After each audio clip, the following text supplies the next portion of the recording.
Leglock game. On Tuesday we looked at this entry from cards in his knees, how we can start attacking the legs. So again, from the kneeling position, we looked at how card once my legs are coming on my back. So we talked about how when we're playing this seated butterfly guard, it's probably one of the only guards where you have your invisible wall and your hands are protecting your feet. You have to be, you can't really play this guard flat on your back, because you're going to be in the back straight away. So we're keeping this upright position, we're very high up mobility. Again, when Carl made, when under my legs, I made grips, I butt scooped in, and then we won our double unders. Okay? Pull the card forward, push them further, split the legs, come to the single leg X, and you can start attacking things. Okay? Obviously, in a perfect world, we want double unders. I'm sure when you roll, you realize from this position it's very hard to get double unders. In fact, it's very hard to get even a single underhook. So we're going to look at how we can use the butterfly guard sweep to get a reaction off carve, so that we can get into the leg entanglement. So for those that don't know what that is, I'll show you the best grip to get into this position. Say we were playing the whole game, Carl went for my feet, I made grips, I butt scooped in, I won the underhook. Once I win the underhook, I'm going to sweep Carl to his right. There's two things he can do. He can stick his leg out, or he can post. If I just sweep him this way, he can just post with his right hand. So we push this inside. Don't push your leg yet. So from this position now, I'd be disengaging this foot, launching Carl this way. You can read the wrong distance. But of course, he has a free leg. Once I get into this position here and go for that sweep, Carl can keep his base by just sticking his leg out. So from that position, we can win an overhook on that, put ourselves underneath, and by sheer luck, we're into the single leg X guard position, panties underneath. And on Tuesday, we looked at the three scenarios. Whereby if Carl tried to, this is actually a good way out of this. If I'm not connecting the inside of my knee to my heel, Carl's turning his body that way and just ripping his leg out.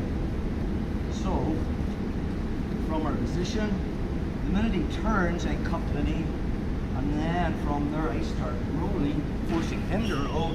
Foot comes to the outside, and we're into our outside action, and I'll show you all the things we can do from there. That's in a perfect world, but good players are not going to give you the underhook. So when you're sparring in this position, you'll end up here all the time. You'll not get a sniff of an underhook. So we can launch the same sweep from a different grip. Anyone that's been doing the no-knee butterfly guard game with me in privates will know this grip.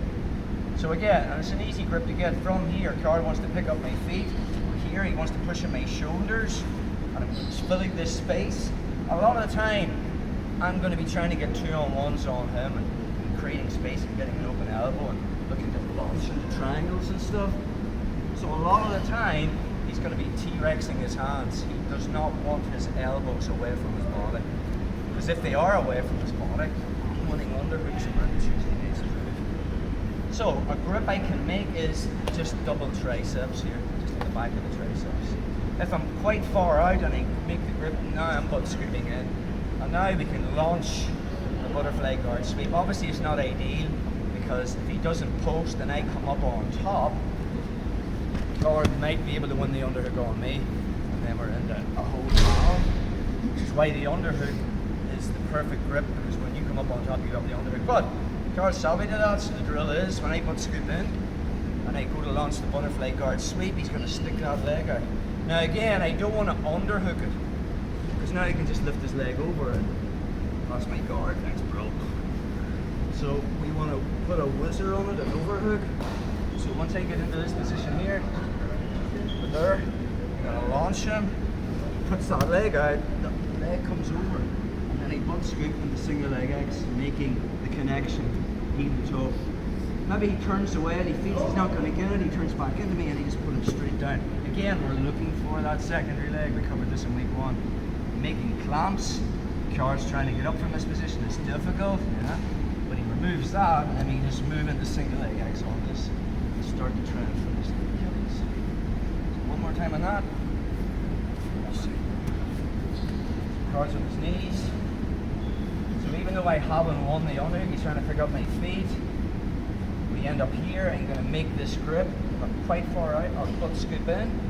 Start to launch the butterfly guard sweep. Guard defense by sticking this leg up. Put a whizzer on it and I move into single leg X connection up inside of my knee to my heel. This time, make the grip, stuff it down. See the way I push that foot off? I'm immediately bringing it inside. I'm making a short delaheader. And now from there, I'm just going to launch it backwards and then bring up. So again, we're here on Tuesday night. You haven't been in on Tuesday night. Combat base, just finished there. Second option is single leg X.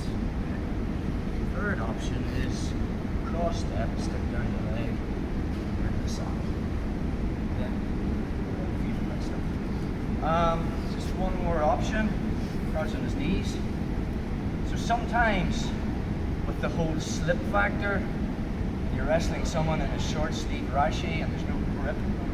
Sometimes you'll make the grip, you'll butt scoop in and you go to pull them towards you, just with the sweat factor, you'll end up here flat on your back. So we have talked about this is not a great position for me.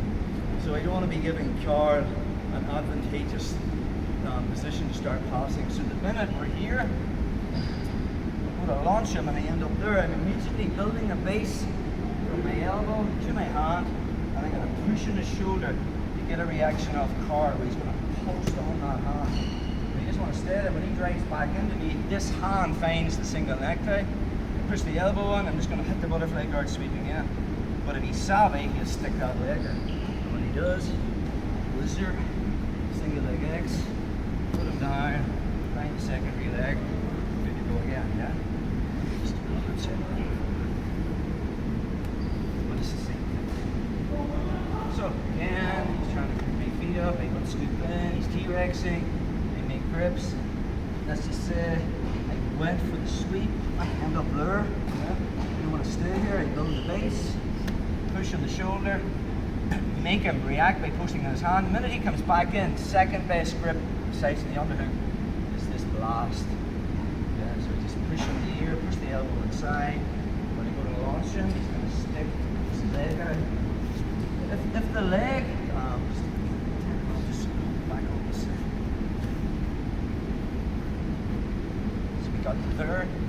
From this position, when he sticks out that leg, if his leg is a little bit further back, he might have to plant this foot on the mat and butt scoop underneath to get into the position. So again, from there, Carl will probably try to roll. I'm rolling with him. It's coming over to the next side. He's setting up. Make the triangle. He's lying back. Control the side foot.